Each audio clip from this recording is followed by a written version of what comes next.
Bonjour tout le monde, ici Karamo. Aujourd'hui, on se retrouve pour une nouvelle vidéo sur le PTB de DBD, donc une nouvelle vidéo informative sur le nouveau killer, les nouveautés qui s'en viennent. La vidéo va se séparer en deux parties. La première, où est-ce que je vais parler du nouveau killer, de ses compétences, de son mori, de la nouvelle map aussi, donc du rework de l'ère des corbeaux avec sa nouvelle variante. Et en deuxième partie, je vais vous parler de toutes les nouveautés avec le patch note, les changements au niveau rayon de terreur, au niveau amélioration, nerf, buff, killer. Je vais vous parler de tout ça. Des changements d'ailleurs sur les points de sang qui ont été modifiés, certaines catégories, des affaires de même. Fait que je vais vous parler plus en détail de tout ça dans la deuxième partie qui justement sortira dans la même vidéo. Donc cette vidéo risque d'être plus longue que les précédentes que j'ai pu faire. On va tout de suite commencer avec le pouvoir de la goule. Saut du Kagune. Un Kagune, pour ceux qui ne savent pas, pour ceux qui ne connaissent pas l'univers de Tokyo Ghoul, c'est l'œil et les tentacules se trouvant autour de la goule. C'est compliqué à comprendre. Moi-même, je connais juste l'univers depuis quelques jours parce que j'ai commencé à l'écouter à cause justement du fait qu'il venait sur des BD. Fait que j'ai commencé à tester. Donc justement, on va commencer avec le saut du Kagune. Utilisez le bouton pouvoir pour charger et lancer le Kagune, des tentacules qui se fixent à toute surface verticale à portée et propulsent la goule en avant. Après avoir exécuté un saut, la goule a une brève fenêtre pour effectuer un second saut du Kagune consécutif ou pour mettre immédiatement le saut du Kagune en recharge en appuyant sur le bouton de capacité active. Le saut du Kagune se met en recharge dès que la goule a consommé des sauts. S'il franchit par saut un point de saut ou une palette renversée, ou si le Kagune attrape et saute vers un survivant. Si le second saut consécutif de la goule cible le survivant, il effectuera une attaque attrape. Les attaques attrape blessent les survivants en bonne santé, infligent blessure profonde et laissent une marque du Kagune. Effectuer une attaque attrape déclenche aussi le mode enragé. Capacité spéciale, mode enragé. En état enragé, la goule peut effectuer jusqu'à 3 sauts du Kagune consécutifs et peut sauter par les points de saut plus rapidement en lançant son Kagune sur un survivant. Le mode enragé demeure actif aussi longtemps qu'il y a des survivants affectés par la marque du Kagune. Les survivants marqués perdront leur marque s'ils se suturent complètement ou s'ils sont mis à terre. La goule ne peut attaquer et attraper des survivants marqués. Dès qu'il ne reste plus de survivants marqués, un compte à rebours commence. Lorsque le compte à rebours est achevé, le mode enragé prend fin. Une attaque attrape bien planifiée ajoutera du temps au compte à rebours. Le compte à rebours s'interrompt pendant le transport d'un survivant. Donc, en gros, pour simplifier, c'est comme un peu un Wesker, sauf qu'à ce moment-là, vous avez effectivement 2 sauts au départ, donc qui vous permettent de passer au-dessus de fenêtres ou aussi comme un peu un Wesker, sauf que cette fois, après en avoir fait un, vous pouvez l'annuler, donc laisser en recharge immédiatement. Moins vous avez fait de sauts, moins ce sera là rechargé, et peu importe le nombre de sauts que vous aurez fait, si vous avez fait vos 2 sauts, ça prendra tout le temps de recharge pour faire les 2. Donc vous ne pourrez pas en avoir un seul sur les 2. Après en avoir fait 2, vous devrez attendre de recharger tout au complet avant de pouvoir réutiliser le pouvoir. Donc ensuite, pour les attaques à trappe, après avoir fait un saut, vous pouvez effectuer une attaque à trappe, donc de foncer sur un survivant et le marquer de la marque du Kagune. Il sera donc infligé de blessures profondes qu'il devra retirer s'il veut retirer la marque en même temps. À ce moment-là, la marque du Kagune, tant qu'il y a au moins un survivant avec la marque du Kagune, vous serez en mode enragé. En mode enragé, vous avez 3 sauts. Et à ce moment-là, vous pouvez par exemple faire un saut, attraper un survivant, 2 sauts, attraper un survivant, et si je ne me trompe pas, un troisième saut, puis ensuite vous pouvez faire un M1. Donc à ce moment-là, juste réattaquer immédiatement sans avoir besoin de ressauter. D'ailleurs aussi les points de saut mettent immédiatement en recharge le saut de Kagune. Donc si vous en faites un, puis que vous arrivez ou une palette renversée ou justement une fenêtre, vous passez à l'intérieur d'une manière plus rapide que si vous le faisiez immédiatement, mais plus lentement qu'un survivant, ce qui est d'après moi à peu près un peu bizarre, surtout que la façon dont vous le faites, c'est vraiment en fait, vous avez l'impression que vous allez sauter dessus avec les tentacules, puis finalement vous faites juste slide dessus. C'est plutôt bizarre, mais effectivement vous passez plus rapidement et ça recharge complètement les sauts, donc ça les met en recharge immédiatement. Si vous en restait 0, ben si en gros vous étiez à 2, vous étiez à 1 plutôt, et vous utilisez, donc vous êtes à 0, vous passez dedans, ça recharge au complet. Donc vous n'en avez pas la possibilité de faire plein d'enchaînements. Et ensuite, justement, c'est ça, on a le mode enragé qui s'enlève après qu'il n'y ait plus personne, après le compte à rebours. Donc, ça, c'était ça pour le pouvoir. Puis je vous reviens pour les perks. Nous voici pour les perks.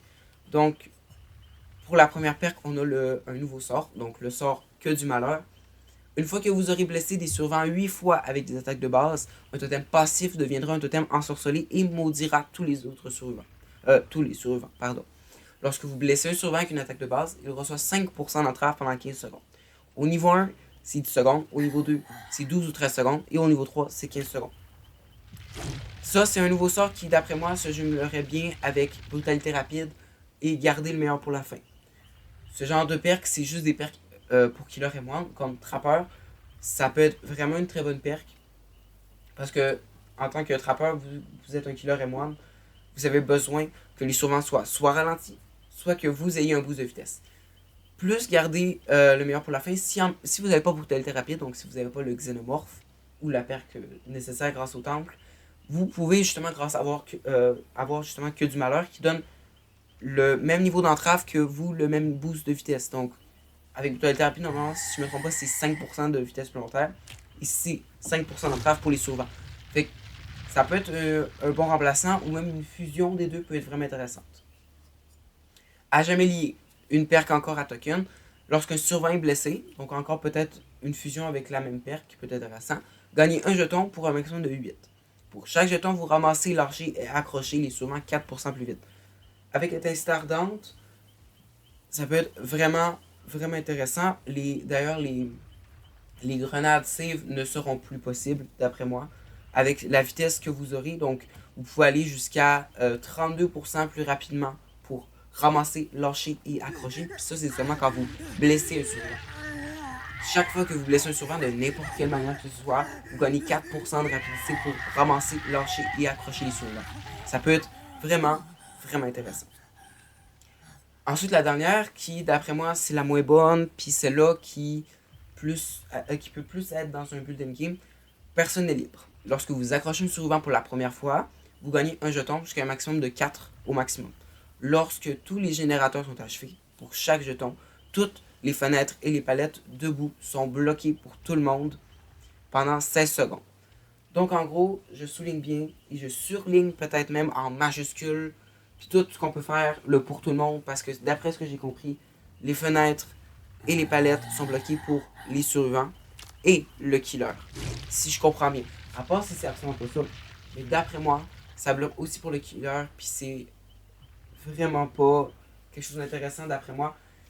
Mais pour un build game, avec par exemple aucune issue, des affaires de même, ça peut peut-être être intéressant pour être sûr de poigner le survivant et l'empêcher d'utiliser des palettes et ainsi de suite pour s'échapper. Le truc, c'est qu'évidemment, les palettes abaissées ne sont pas bloquées. Fait que, faut faire attention avec ça. C'était ça pour les perks. Je vais les utiliser d'ailleurs dans ma game où je vais vous montrer en même temps le Mori contre des bots, évidemment. D'ailleurs, on va essayer de jouer sur la nouvelle map de l'ère des corbeaux.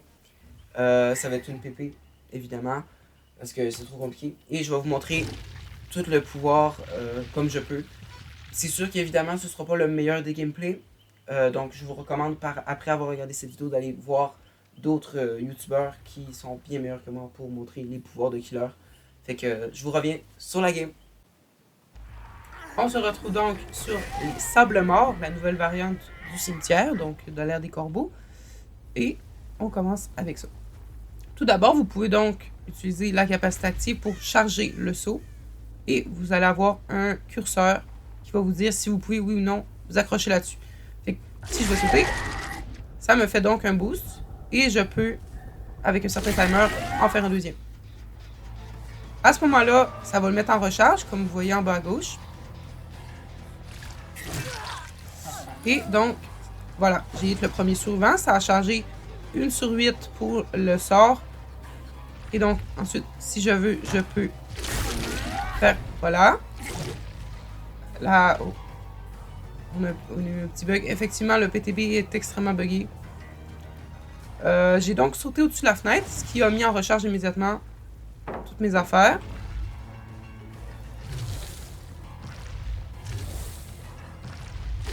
Voilà, donc j'ai capturé la survivante. En fait, je me suis accroché à elle. Il aurait fallu, pour que je puisse la contaminer, il aurait fallu que je m'accroche en vent. Et qu'ensuite... Non, je l'ai raté. Donc ensuite, il faut réussir à l'attraper Mais là, ouais, je vais faire ça de même. Donc, j'ai déjà 2 hits de fait en bas à droite pour le sort et 2 hits de fait pour le premier. Car oui, on pourrait penser que la goule, c'est un killer F2. Mais au contraire, c'est un killer M1. Il peut certes contaminer, entrer en mode rage, avoir l'impression qu'on peut détruire tout le monde avec ses tentacules, mais c'est pas le cas. Donc on l'accroche une première fois, ce qui donne la troisième compétence, ce qui fait que je peux récupérer, lâcher et accrocher 4% plus rapidement. Non, c'est pas ça. C'est pas cette compétence-là. Ça, c'est le fait de plutôt pouvoir, justement, bloquer les fenêtres et les palettes de boue à la fin. Donc, on recommence le curseur. On peut arriver de même. Et là, cette fois, non, je l'ai encore raté. Donc, voilà, on le refait. Mais c'est plutôt compliqué. Il est extrêmement buggé, mais on a l'impression que ça se fait en automatique, mais c'est pas si facile que ça non plus. Hop, donc je le capture, on appuie sur le bouton et je récupère son sang. Je l'ai contaminé, je l'ai rendu en blessure profonde. Et là, Kaneki, il est en rage. À ce moment-là, ces affaires, cette fois, on a 3 sauts. Donc, qui nous permet, voilà, de passer directement. Et donc, on peut continuer la chase. C'est pas non plus si facile que ça à contrôler, mais franchement, la prise de main peut être plutôt simple. Donc ensuite, hop, on fait un boost. On peut encore une fois le contaminer, mais ça ne sert pas à grand chose vu qu'il est déjà techniquement. Donc ensuite, justement, le pouvoir se recharge plus rapidement si vous n'avez pas utilisé tous vos sauts immédiatement. Et donc, on continue la chase. Le gameplay sera plutôt rapide. J'ai pas pu trouver de véritable partie. C'est plus compliqué que ce qu'on imagine. Hop. Fait qu'on peut annuler le saut du Kagune. Et donc, foncer sur le suivant. Hop. Voilà. Voilà. Fait qu'on va attendre pour le Mori. Je vais vous le montrer. Et voilà. En fait, on récupère déjà beaucoup plus rapidement. Là. Juste à voir de même. On a 18% plus rapide. On lâche vraiment rapidement aussi. On est dans la moitié du sort. J'ai pas pu vous montrer les sorts, mais franchement, ils sont plutôt explicites dans leur description. Il y a beaucoup de monde qui peuvent les montrer. Puis je vous laisse sur le Mori.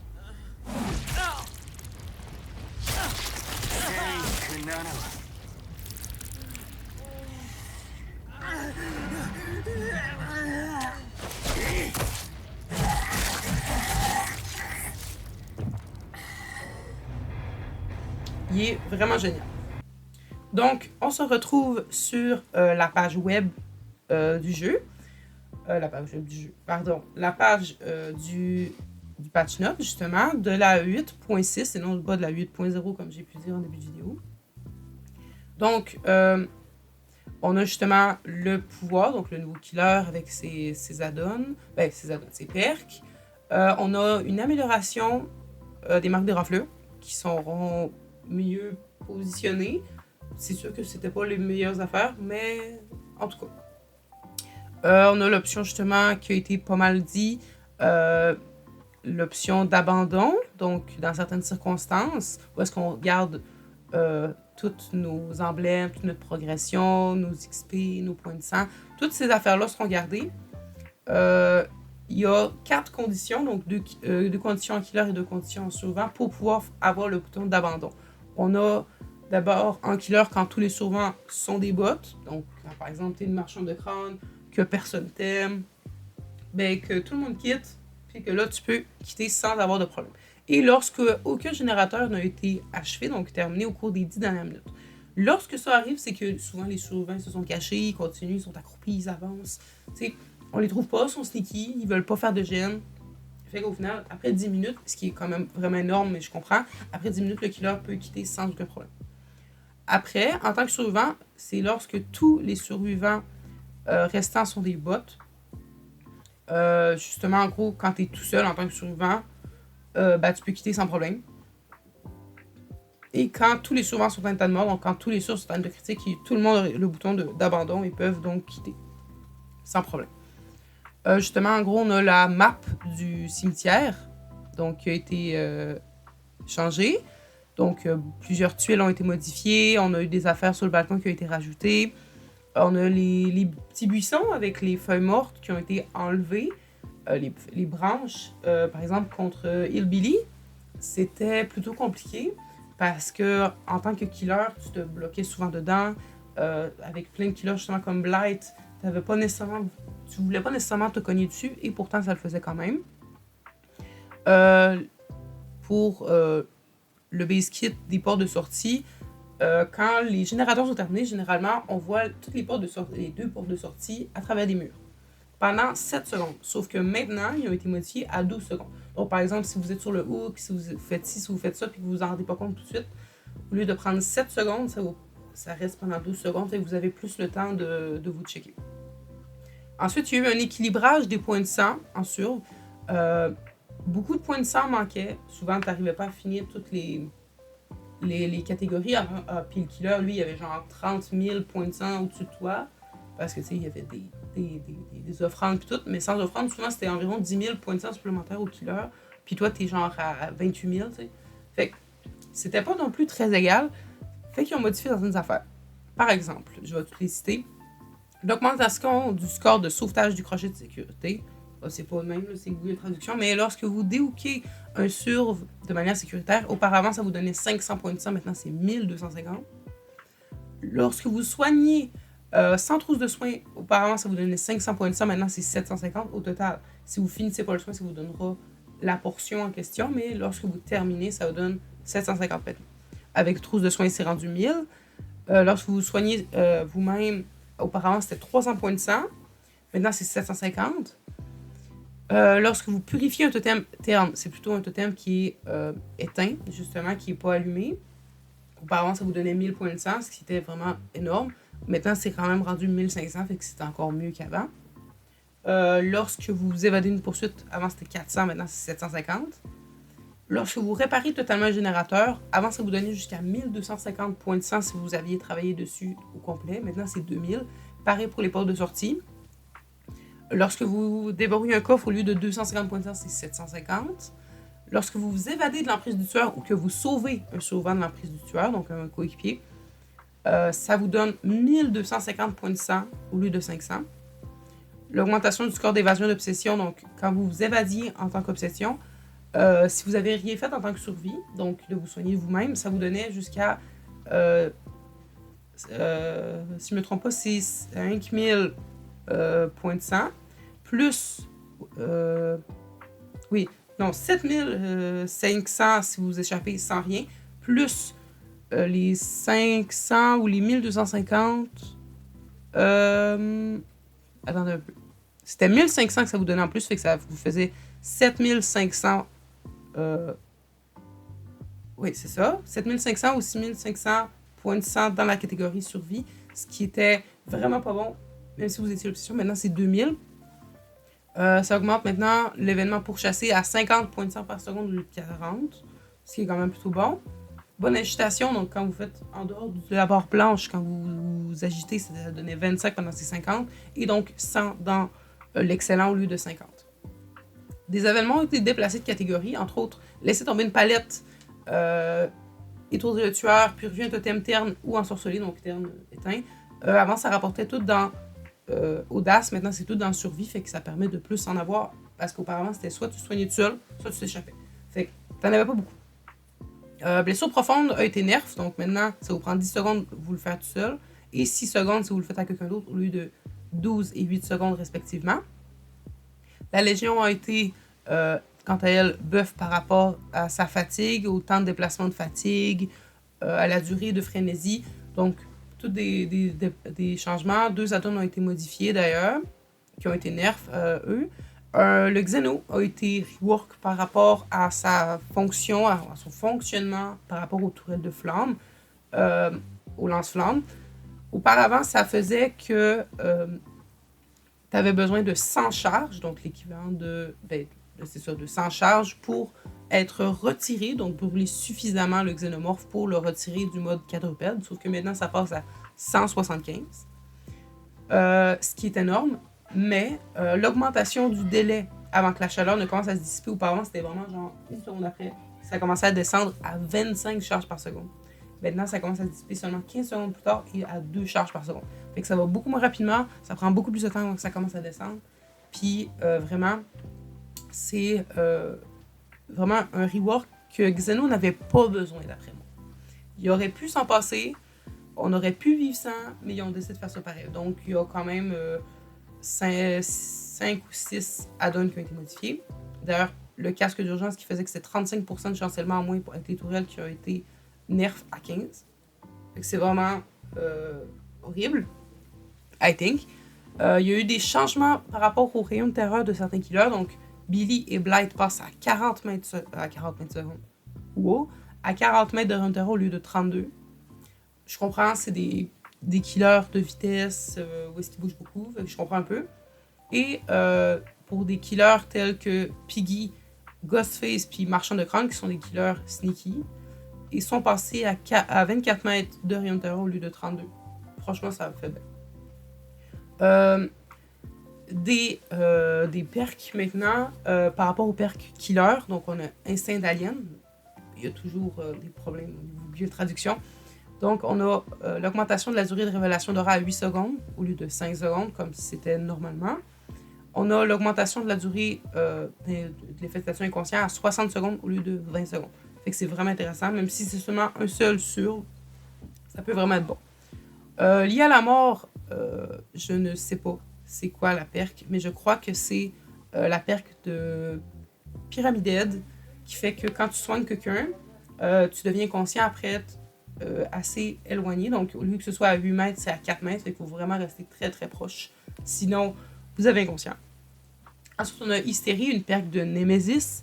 Ça augmente la durée d'inconscient à 40 secondes au lieu de 30 secondes. Lorsque vous hitez un survivant, tous les survivants blessés deviennent inconscients pendant 40 secondes au lieu de 30 secondes. Et le temps de recharge passe de 30 secondes à 20 secondes. Ensuite, on a Knockout, donc KO, qui a été rework totalement. Au lieu que ça fasse que vous ne voyez pas l'aura de votre coéquipier lorsqu'il tombe en état critique si vous êtes trop loin, c'est que lorsqu'un survivant lâche une palette, s'il s'éloigne de 6 mètres en 6 secondes, il gagne 5% d'entrave pendant 5 secondes. Ça peut être bon, surtout si vous êtes en chase, vous êtes un killer avec, par exemple, force brute, vous voulez vous dépêcher, ça peut être vraiment intéressant. En plus, je sais qu'il y a une perk avec Marchand de Crâne qui fait que lorsque vous frappez, lorsque vous pétez une palette, ça vous donne un boost de vitesse, fait que ça peut vraiment être bon en vrai. Et on a Nemesis, qui n'est pas le vrai nom de la perk, qui augmente la durée de révélation d'aura à 8 secondes. Je ne connais pas c'est quoi la perk.